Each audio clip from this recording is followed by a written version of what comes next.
I am 32 male, grew up being the reliable one. The one who always picked up the slack, the one who was expected to put family first no matter what.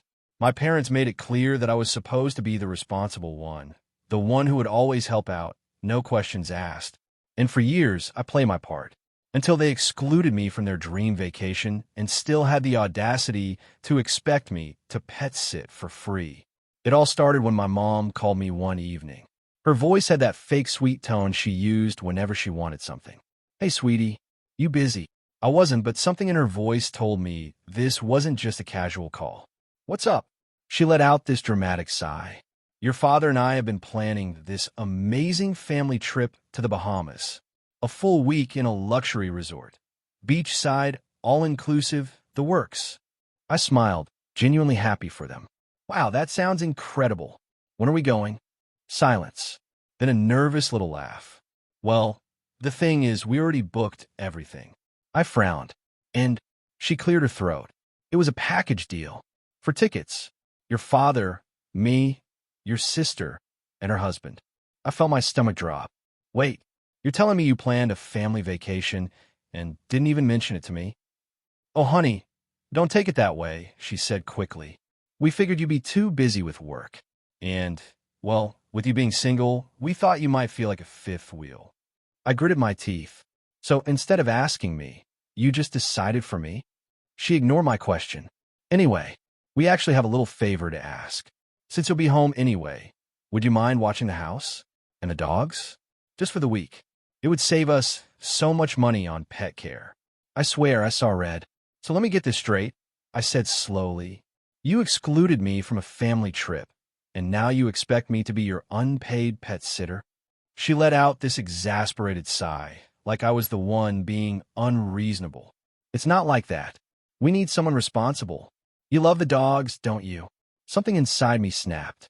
Years of being the afterthought, the convenient go-to, the one who was always expected to say yes. It all came crashing down. "You know, that's not happening." She sounded genuinely shocked. "What do you mean? Who else is going to take care of them?" "Not my problem." And I hung up. The next few days, a flood of guilt-tripping texts and calls. My sister even jumped in, calling me selfish for ruining their vacation, because now they had to scramble for a pet sitter. I ignored them.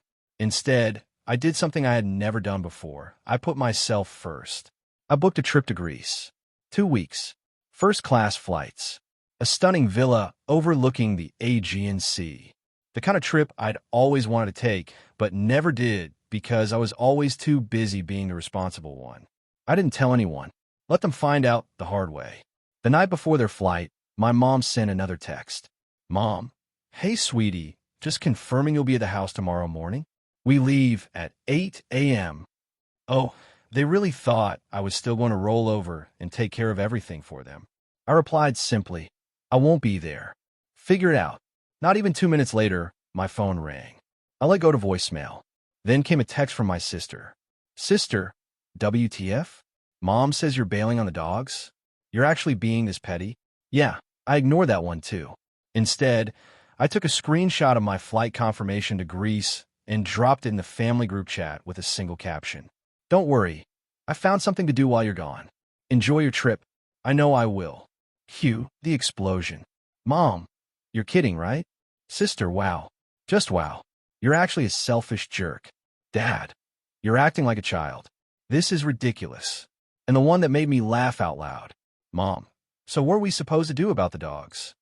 I let them stew for a while before replying. "Not my problem. Maybe you should have thought about that before leaving me out of the trip. Good luck."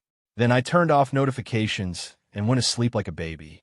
The next morning, while they were scrambling to find emergency pet care, which, by the way, costs a fortune last minute, I was boarding my first-class flight, sipping champagne, and not feeling a single ounce of guilt.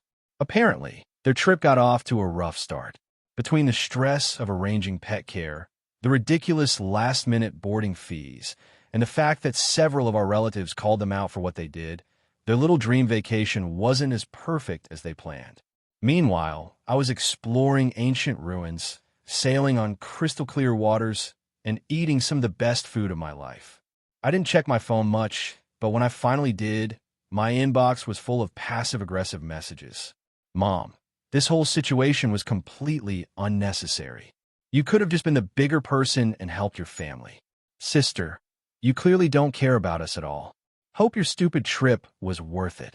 I didn't bother replying. But then, something unexpected happened. My cousin, who wasn't part of the trip, sent me a message. Cousin, dude, I just heard what happened. They really didn't invite you and still expected you to work for them? That's messed up. Me, yep. And they're mad at me for not putting up with it. Cousin, honestly, good for you. They needed a wake-up call. Apparently, word had spread among extended family, and the general consensus? My parents and sister screwed up. When I got back, I didn't reach out to them. They didn't reach out to me either, at first. Then a couple of weeks later, my mom finally called. I debated ignoring it, but picked up out of curiosity. Hello.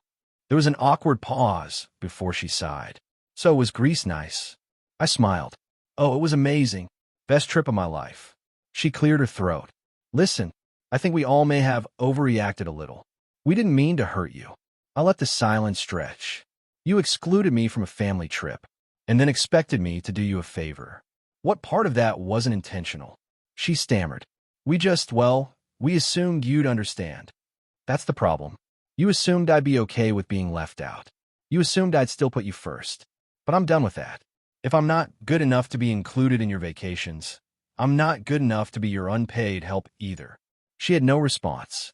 After a long pause, she muttered, I guess we just didn't think it through. I laughed. No, you didn't. And you paid the price for it. Since then, things have been distant. They don't like that I finally set boundaries. And I don't care. Because for the first time in my life, I put myself first. And it felt damn good. Moral of the story? If people show you where you stand in their lives, believe them. And if they treat you like an afterthought, don't be afraid to return the favor. Oh, and if you like this, stick around. I've got plenty more where that came from.